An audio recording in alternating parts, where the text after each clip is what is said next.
Bonjour à tous, bienvenue sur l'émission Top Sécu d'Agnew Sécurité. Alors aujourd'hui, nous allons parler plateforme collaborative.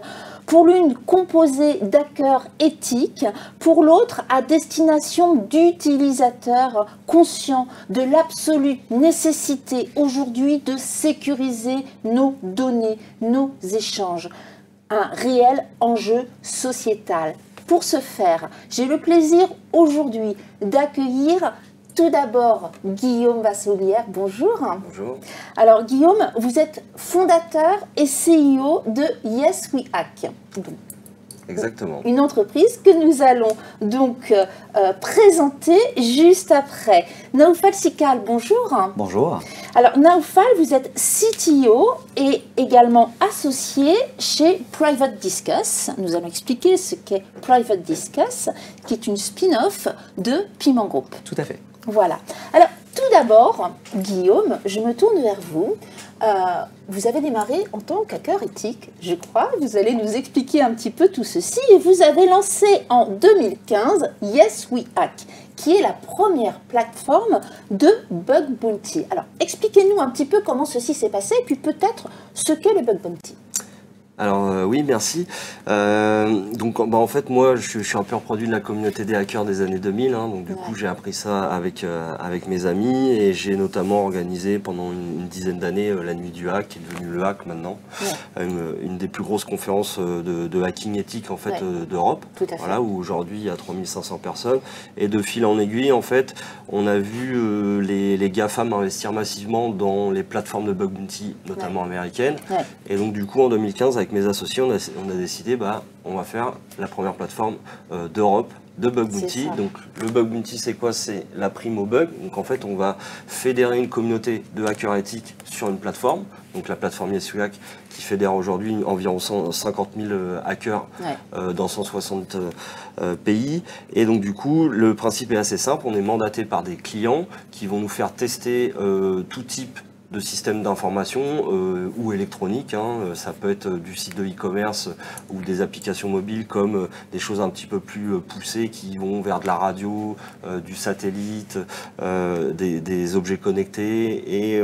Et donc du coup, le premier qui trouve une faille en cybersécurité remporte une prime et cette prime, voilà, il est récompensé. Cette prime va être pondérée en fonction de la criticité du bug qui va remonter. Donc, voilà. Et ça peut être énorme comme prime. Ça peut être énorme. C'est-à-dire que nous aujourd'hui, les primes qui sont versées sur nos programmes de bug bounty, aujourd'hui on opère dans une cinquantaine de pays. On va de 50 € pour la plus petite des primes jusqu'à un peu plus de 230 000 €, notamment pour le système de vote d'un canton en Suisse. Donc après, ils peuvent partir en vacances. Voilà, c'est ça. Très bien. Donc, vous l'expliquiez, vous travaillez beaucoup avec ces hackers éthiques dont vous-même vous êtes issus. Donc, ils sont non salariés. Ce sont des auto-entrepreneurs, c'est bien ça? Exactement. Alors, on a vu une professionnalisation du métier. Globalement, donc beaucoup d'auto-entrepreneurs. Et après, on a vu des sociétés se créer, donc des groupements de hackers qui ont créé des sociétés pour justement faire ça à plein temps. En fait. C'est-à-dire que vous, aujourd'hui, vous travaillez à la fois avec des hackers qui sont en mode auto-entrepreneur, mais aussi avec des sociétés? Des sociétés qui ont été montées avec vraiment des hackers éthiques qui font que ça toute la journée. Et comment vous les choisissez? Du coup, il y a tout un processus sur la plateforme. Aujourd'hui, notamment Yes We Hack, c'est une marque de confiance qui est reconnue mondialement. Mais derrière, en fait, dès le démarrage, on a couplé la plateforme technique avec le système de bancaire européen. Donc en fait, partant de là, on a tout ce qui est vérification des identités, antiterrorisme, anti-blanchiment d'argent. Et après, derrière, on va avoir tout un parcours technique au sein de la plateforme qui va nous permettre de définir un peu les compétences de nos hackers en fonction des technologies, de pouvoir orienter nos clients pour choisir tel ou tel hacker sur les besoins qu'on a définis avec nos clients, l'accompagnement notamment grâce aux équipes de CSM, des Customer Success Managers de Yes We Hack, et donc du coup ce qui nous permet d'avoir le plus haut niveau de qualité au niveau mondial aujourd'hui sur une plateforme de bug bounty qui est reconnue par Gartner, et on est très heureux. Très bien. Alors, je reviens justement parce que la la sélection doit être, c'est quand même un enjeu, je pense, important pour vous, parce qu'il ne faut pas que vous vous trompiez sur le profil. Vous disiez qu'effectivement, vous travaillez, c'était... ils sont criblés, entre guillemets. Vous êtes donc à peu près sûr de l'éthique de ces personnes, on va dire. Même s'ils s'appellent hacker éthique, il faut en être certain. Est-ce que vous avez rencontré parfois quelques difficultés dans ces... Pas du tout. Pas du tout. Non. Aujourd'hui, en fait, nous, entre guillemets, contrairement à nos concurrents américains, c'est que nous, on vient vraiment de cette communauté, donc on la connaît très très bien, on a grandi avec elle. Donc, du coup, dès le démarrage, on a quand même des réseaux de confiance, surtout dans ces communautés. Vous êtes vraiment dans la confiance. Et on a, de toute façon, très tôt, de par la philosophie du mot hacker, enlever les frontières. Et donc, du coup, on a quand même déjà plusieurs cercles de niveau de confiance, déjà de base au moment de la création de YesWeHack, ce qui nous a permis d'aller très très vite. Et après, derrière, on a pu mettre en œuvre tout un tas de jalons techniques. Et donc, de toute façon, c'est pas leur intérêt de ne pas suivre les règles d'un programme de bug bounty. Et en plus de ça, quelqu'un de malveillant, il ne va pas s'inscrire sur une plateforme pour s'identifier, etc. Ouais. Donc en fait, en général, il préfère être il y a une inconnu, gestion être risque, dans l'ombre. Exactement. Et en fait, au final, vous prenez plus de risques de ne pas utiliser YesWeHack grâce justement à un modèle qui est en continu. On est testé en continu par une communauté, et donc du coup, on maîtrise son risque à l'année grâce à ça, puisqu'on est testé en continu, que de ne rien faire. Et en fait, les gens qui sont malveillantes, ils vont pas vous appeler le vendredi soir, ah bah tiens, j'ai une vulnérabilité, je vais l'exploiter, et puis aller revendre tes données sur le dark web. Enfin, ça fonctionne pas comme ça. Mais en fait, voilà, donc c'est vraiment et en plus de ça, l'avantage du modèle, et ça c'est hyper important, on en reparlera après, mais c'est la confiance. C'est-à-dire qu'on va utiliser l'outil cyber, qui est un outil, au final, qui va devenir un outil marketing pour donner de la confiance à ses utilisateurs finaux et créer de la valeur sur le produit d'une autre façon, puisqu'on peut communiquer, comme on l'a vu sur d'autres sujets, mais vous allez en revenir après. Tout à fait, merci beaucoup Guillaume. Alors, Naoufal, les hackers, vous les connaissez, alors pas le côté éthique, justement les autres, et justement, vous avez lancé en 2017... via l'entreprise Piman, le groupe Piman, Private Discuss. Alors, Private Discuss, pour vous, c'est une plateforme collaborative 100% française, on le spécifie bien, comme YesWeHack d'ailleurs, qui n'a que son nom anglo-saxon pour des raisons d'internationalisation, comme vous-même, et on le verra tout à l'heure, et cybersécurisé. Et vous, pour vous, c'était vraiment votre ADN, et vous allez peut-être expliquer aussi d'où vous venez et ce que vous avez fait, qui a fait que, en plein Covid, vous vous êtes dit, on va monter cette plateforme. Expliquez-nous. Tout à fait. Je commencerai peut-être par la jeunesse directement, qui est chez le groupe Piman. On travaille avec beaucoup de grands clients et on manipule leurs données. Maintenant, dans ces données, il y a des données confidentielles. Et on se posait toujours la question, les plateformes qu'on utilisait nous en interne pour échanger, communiquer et travailler avec. Et donc l'idée est venue simplement comme ça, donc de construire une plateforme interne pour nous, pour échanger de la donnée, pour communiquer, pour collaborer en interne. Donc au départ, c'était juste en interne. Exactement, ça a commencé comme ça. Et puis, j'ai envie de dire, de fil en aiguille, on a ajouté de nouvelles fonctionnalités, on a commencé à montrer la plateforme à l'externe, donc certains à nos clients, à nos prospects, etc. Et ça a plu. Et donc de là, on était vraiment sur la partie messagerie, échange de données. Et comme vous le dites, on a eu, on s'est jamais dit à cause ou grâce au Covid, on a eu une très très grosse croissance par rapport à la visioconférence, qui maintenant est devenu le standard. Et donc nous avons ajouté le module de visioconférence et bien évidemment l'ADN de toutes les fonctionnalités que nous mettons dans la plateforme reste la sécurité, reste comme vous le dites aussi le français.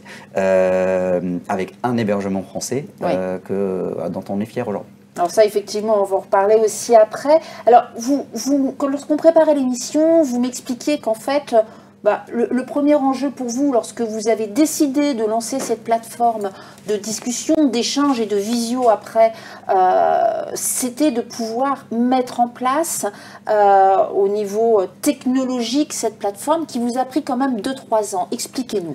Tout à fait. Alors, Tout dépend de l'attente de nos clients. L'attente, c'est avoir une plateforme qui est scalable, une plateforme qui, si on parle par exemple de la visioconférence, qui peut aller jusqu'à des centaines de participants en visioconférence, jusqu'à des milliers de participants webinaires, avec toutes les fonctionnalités qui viennent avec, d'enregistrement, de streaming, etc., etc. Et donc, l'enjeu, c'était ça, c'était de construire toutes ces fonctionnalités. Et c'était un vrai enjeu technologique pour nous. La deuxième... Surtout que vous aviez en face déjà des plateformes bien établies de discussion qui sont importantes, conséquentes, donc il ne fallait pas se louper. Exactement. L'enjeu, j'ai envie de dire, les concurrents que nous avons en face, oui, c'est des géants américains. Et donc tout à fait, il fallait être à leur niveau en termes fonctionnels, tout en gardant notre ADN de sécurité. Donc chaque fonctionnalité que nous avons développée, la sécurité, c'était vraiment la brique de base avant tout développement. Très bien. Deuxième enjeu, une fois que la plateforme a été mise en place technologiquement, c'était le développement commercial. Tout à fait, tout à fait. Après, une fois la plateforme est là, maintenant, il faut la rendre visible. Et donc, tout à fait, c'était un très grand enjeu de notoriété et de visibilité pour qu'on soit connu, pour aller vers le marché.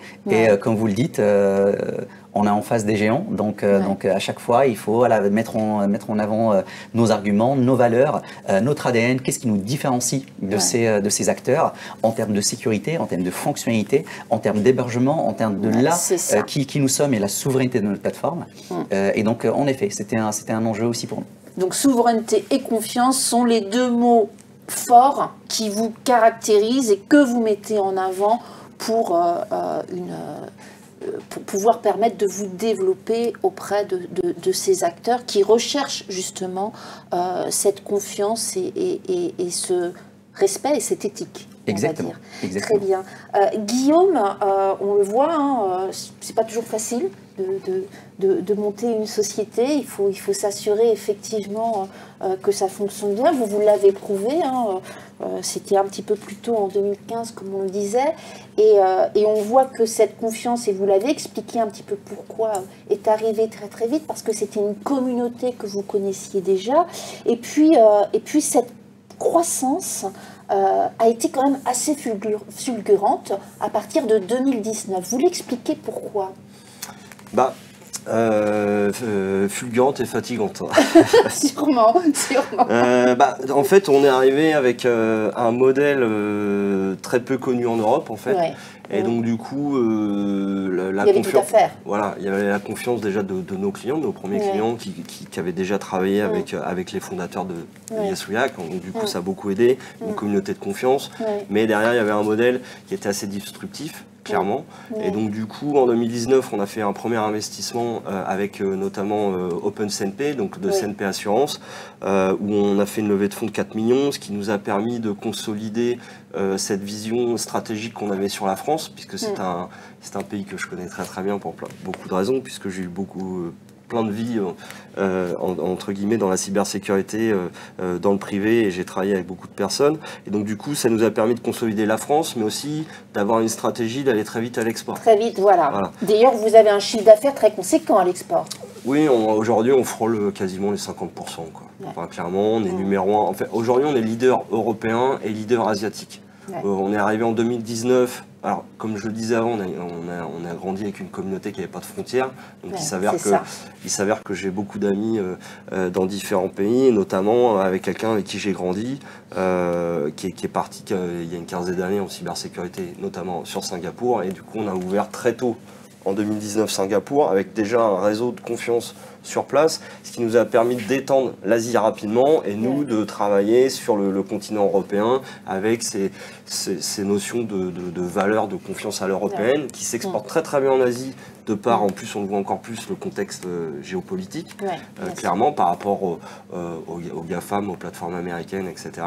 La qualité et les valeurs françaises, ça c'est important de le soulever. Les valeurs, et puis c'est un enjeu sociétal aujourd'hui. Qui s'exporte bien ces valeurs, on l'a vu dans d'autres émissions avec d'autres invités, finalement ça s'exporte bien nos valeurs. Nous on est des petits artisans, on reste un petit peu les restaurateurs avec entre guillemets la bonne bouffe française, contrairement à du McDonald's qu'on retrouve. Voilà. Donc c'est un peu comme ça qu'on nous voit. Donc aujourd'hui on double notre chiffre d'affaires en gros depuis 2019, clairement. Chaque année. Chaque année. année. Ce qui est assez impressionnant. Je reviens sur 2020, parce que c'est quand même une année importante, 2020, je rappelle, on était encore dans cette fameuse période Covid, et vous avez été choisi pour tester la sécurité de cette fameuse application que nous avons tous dû télécharger de Stop Covid. Ça a été un bon tremplin, non, pour vous? Alors, ça a assis la confiance, notamment en France, sur l'outil Yes We Hack, puisqu'en fait, 2 ans auparavant, on avait aussi signé un partenariat avec le commandement de la cyberdéfense, qui avait été annoncé par Madame la ministre au FIC notamment. Donc du coup on a commencé à avoir une notoriété notamment au sein des ministères. Du coup la qualité Yes We Hack s'est montrée aussi au niveau des opérations qu'on a menées, notamment avec le commandement de la cyberdéfense. Et derrière en fait, comme tous anti-Covid avait vraiment un enjeu sociétal, c'est-à-dire qu'on avait besoin de rajouter de la confiance sur un outil qui était décrié de par potentiellement son intrusion dans notre vie privée, etc. Donc on a été mandaté. Donc ça c'était pro bono, Yes We Hack, faut le dire. On a rien, voilà, on a même fait des choses, ça nous a pris beaucoup de temps, rassurer tout le monde. On a shortlisté une 50aine de hackers qui étaient européens. Ça c'était un petit peu le cahier des charges avant de l'ouvrir. À l'époque, on devait avoir 25 000 hackers sur la plateforme avant de l'ouvrir à tout le monde. Donc là, on a vraiment testé en conditions réelles. Le changement, alors de mémoire, parce qu'il s'est passé tellement de choses depuis, de mémoire, on a testé en privé, donc avec les 50 hackers européens triés sur le volet, les meilleurs de la plateforme, à peu près 2 mois. Et après, on a fait un communiqué un peu plus conséquent, avec justement la mise à disposition. Il y avait le code source de l'application, une partie du code source, et après à ces 25 000 hackers de la plateforme. Et justement, ça a un effet, comme je disais, marketing, de rassurer, de se dire, en fait, il y a des gens qui sont en dehors de tout ça, qui vont regarder, qui sont pragmatiques et qui ont des compétences techniques qui sont reconnues mondialement. Bien sûr. Et donc du coup, ça a permis de rajouter de la confiance autour de l'outil, entre autres. On parlait tout à l'heure de 50 000 hackers au travers le monde. Éthique, je reprécise bien, 170 pays, environ, voilà. Mais vous avez quand même des collaborateurs. Ah oui. Alors, quelle est la typologie de vos collaborateurs? Qu'est-ce que vous recherchez? Puis vous en êtes à combien aujourd'hui? Aujourd'hui, on est une centaine. Dans le monde entier, on est répartis dans un peu plus de 10 pays. On va avoir tout type de collaborateurs, marketing, les finances juridiques, puisque voilà, comme on s'exporte beaucoup, c'est important d'avoir des bases solides, notamment dans le juridique. Après, tout ce qui est R&D, parce que ça reste une plateforme, un outil qui se doit d'être opérationnel, facile, et qui est un outil qui va fédérer aussi bien une communauté de décideurs, d'opérateurs, mais aussi bien des hackers. Donc il faut que ça soit adapté à ces deux mondes, qu'ils puissent se parler, que ça soit hyper fluide. Et on va avoir tout ce qui est accompagnement client, Customer Success Manager, donc ça c'est hyper important pour garder cette qualité Yes We Hack. Les triagers, ceux qui vont trier les bugs pour nos clients et pouvoir les valider rapidement et que ça reste de la qualité. Donc tout ça, voilà, c'est quelque chose qui se doit d'être scalable, puisqu'on a de forte croissance, mais toujours en gardant, et ça c'est l'enjeu de Yes We Hack, de garder sa qualité. Garder la qualité, tout à fait. Vous parlez clients, quels sont vos clients aujourd'hui, vos plus gros clients? On va dire, vous n'avez pas tous les cités, mais ceux que vous pouvez citer du moins, parce qu'il y en a sûrement que vous ne pouvez pas citer. Je ne peux pas citer mes plus gros clients, je peux en citer certains, mais typiquement... la typologie du moins. Alors, en fait, là aujourd'hui, on est un petit peu sur une démocratisation massive du modèle. Donc en fait, on va vraiment avoir toute typologie de clients. Dès que vous avez des actifs numériques ou électroniques, globalement, vous pouvez travailler avec Yes We Hack, avec un certain niveau de maturité. Et en fait, au début, on a eu beaucoup tous ceux qui ont l'habitude de gérer du risque, donc assurance, banque, ministère. Et aujourd'hui, on va avoir aussi bien le ministère par exemple, de la cybersécurité du Québec, C'est nous qui faisons le bug bounty pour ce ministère, qui est le premier ministère en cybersécurité au monde. On va avoir toutes les plus grosses banques de Singapour. On a, je crois, les 39 du CAC 40, il nous en manque un. On va avoir des startups comme par exemple Olvid. On va avoir Harman, le groupe Harman qui a été racheté par Samsung. Donc on va tester la sécurité des enceintes JBL par exemple. Donc on a vraiment tout petit peu. Et ce qui est en plus intéressant, c'est de voir que, on l'a vu, finalement, vu votre modèle économique, vous pouvez approcher à la fois des toutes petites entreprises pour une somme minime, on va dire, enfin, une somme qui n'est pas aussi conséquente que pour les gros groupes, en fonction de, vous avez un tarif de base, on va dire, mais ce qui permet, Mais en fait, ce qu'il faut comparer, c'est qu'aujourd'hui, on fournit des produits où on va faire une photo à un instant T d'un système d'information. Nous, aujourd'hui, on fournit une vidéo. Puisqu'en fait, on va avoir une vision sur 365 jours. Et donc, du coup, on est testé en continu. Aujourd'hui, les applications ne sont plus comme dans les années 2000. On met un site internet et puis on se revoit dans 2-3 ans. Là, aujourd'hui, ça bouge tellement. Vous prenez, par exemple, Doctolib, Blablacar, avec qui on travaille, Swisspost, le système de vote, etc. En fait, aujourd'hui, on est vraiment en continu. Le service des impôts en Suède, tout le monde, aujourd'hui, le ministère de l'Intérieur, on a tous des applications. Bien sûr, et tout le monde est concerné. Alors, tout le monde est concerné, comme Private Discuss, et c'est aussi votre cheval de bataille, c'est ce qu'on disait, puisque vous, c'est ce que vous vendez à vos clients, cette sécurisation avec cette data hébergée en France, et ça, vous y tenez, parce qu'il y en a très très peu aujourd'hui qui sont dans ce cas-là, quoi qu'il puisse être dit. Quels sont vos clients vous-même? Alors, nos clients... Je pense qu'on est sur la même... on parle de sécurité et de confidentialité, on ne pourra pas divulguer tous les noms des clients, mais on travaille bien évidemment avec quelques ministères ici en France qui ont choisi en effet des solutions françaises de communication et d'échange, qui aujourd'hui n'a pas besoin d'un outil tel que celui-là aujourd'hui.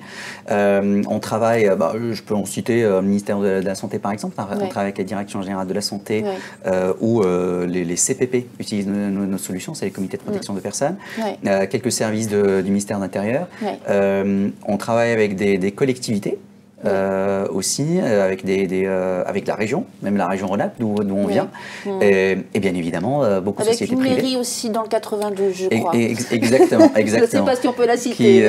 Je pense que oui, avec la mairie de Sceaux, qui utilise nos solutions en effet, et puis des sociétés privées qui sont plutôt dans la défense, et pour qui la confidentialité et la protection de leurs échanges et leurs données est un enjeu majeur. Oui, très bien. Alors on parlait également au niveau RH tout à l'heure, de collaborateurs. Vous avez vous-même, alors même si c'est une petite structure pour l'instant, mais vous avez, je crois, une vingtaine de collaborateurs, c'est bien ça? Exactement, un peu plus d'une vingtaine de collaborateurs qui sont dispatchés entre l'équipe technique, l'équipe support et l'équipe commerciale, en effet. Au niveau support, ça demande un travail conséquent, je présume, de mise à jour, enfin, vous êtes toujours, c'est quand même technologiquement parlant, vous êtes obligé de suivre et de l'avancer, puisque là encore, on a ces gros faiseurs, ces concurrents pour vous. Comment vous faites pour être sûr de répondre aux attentes au quotidien de vos clients qui, alors, soit, on l'a bien compris, vous ont sélectionné par rapport justement à cette souveraineté et cette confiance, mais quand bien même, vous devez toujours pouvoir en apporter plus, non ? Tout à fait. Alors, pour répondre à la question, je dirais juste qu'on suit deux choses. On suit bien évidemment et on écoute l'attente de nos clients. Ça, c'est notre premier driver. Le deuxième, c'est l'attente du marché et de nos concurrents et les solutions alternatives.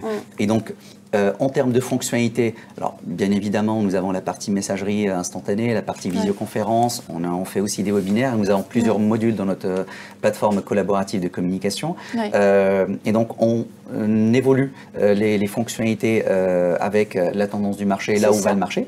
Typiquement, là où va aujourd'hui, c'est plus vers la communication unifiée.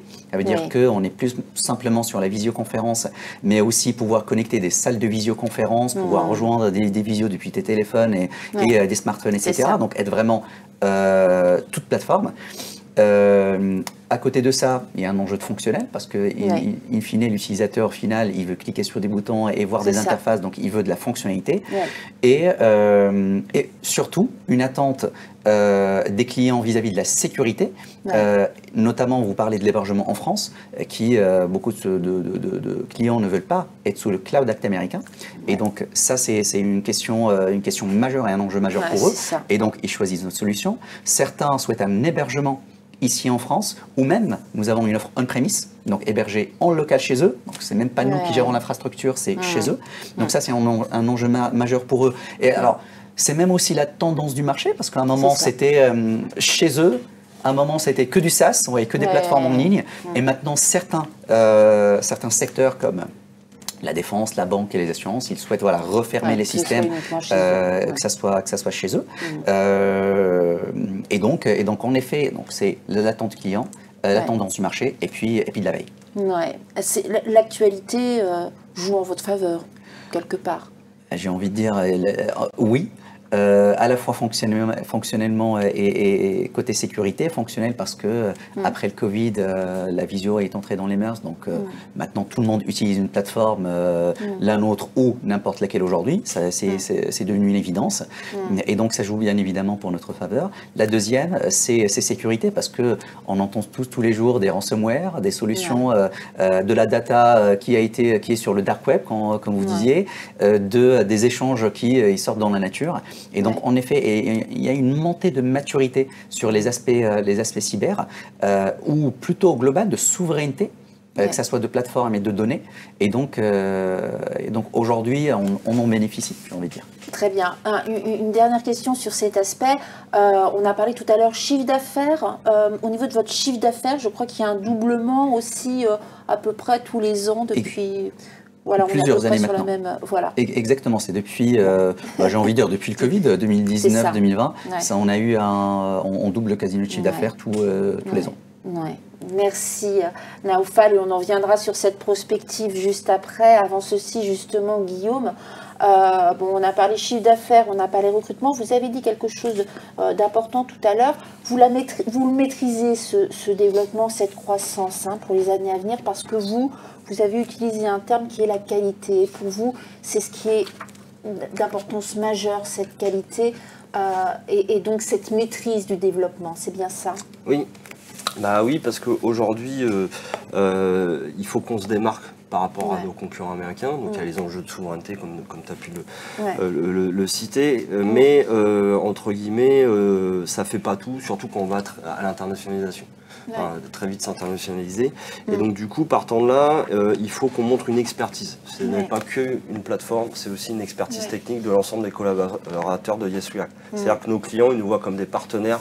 Et ça doit être la philosophie des collaborateurs de Yes React. C'est-à-dire qu'aujourd'hui, on a un processus de recrutement. En plus, on a une belle marque. Donc du coup, on n'est pas de problématique pour trouver des profils de qualité. Et donc du coup, ce qui est important, c'est d'avoir une efficacité grâce notamment à l'outil informatique. C'est-à-dire, moi, je n'ai jamais été à répéter 15 fois la même tâche, et de garder justement cette compétence technique, l'intelligence collective pour rajouter de la valeur sur un produit, et notamment le produit Yes React. Et donc, du coup, on ne veut pas avoir une non-maîtrise de cette qualité. Ça passe notamment par un processus de recrutement de qualité et des produits de qualité, et puis après tout.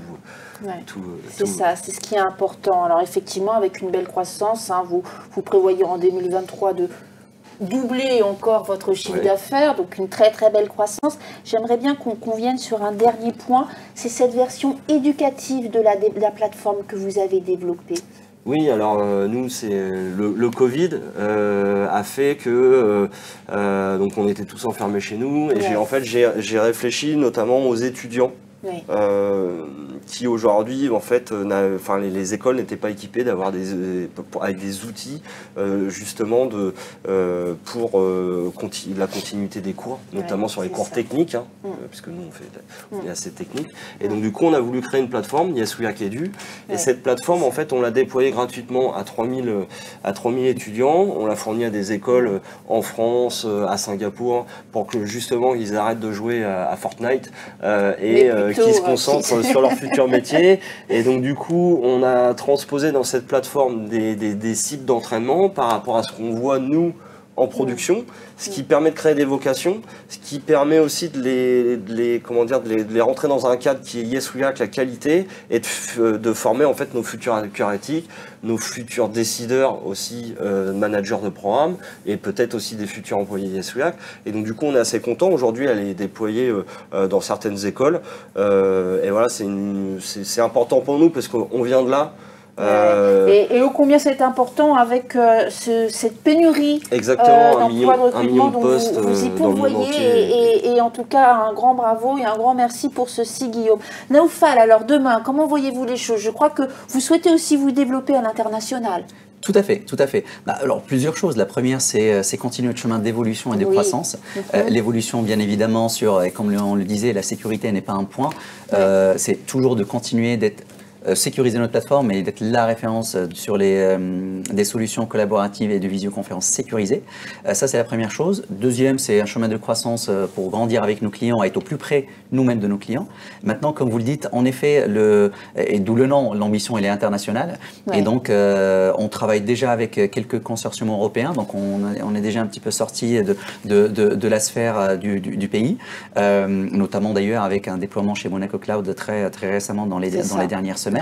Et puis voilà, l'objectif c'est faire cette croissance-là qui passe bien évidemment par des ambassadeurs, j'ai envie de dire, ou des partenaires, parce que nous seuls on sera limité, j'ai envie de dire, sachant que voilà, ce type de plateforme, c'est via des partenaires, des relais, des ambassadeurs que ça grandira. Et donc voilà, après ça dépendra bien sûr des secteurs d'activité. Chacun, on trouve des partenaires qui sont dans l'éducation, comme vous disiez, qui sont dans le secteur de la défense, etc. Donc on les accompagne maintenant, voilà, la perspective. Exactement. Important pour vous. Eh bien écoutez, je ne peux que vous souhaiter bonne continuation avec cette belle progression et parce que vous le méritez et ces belles vocations. Merci à tous les deux. Merci à vous. Et je vous dis à très bientôt pour une nouvelle émission Top Sécu. Merci à vous tous, au revoir.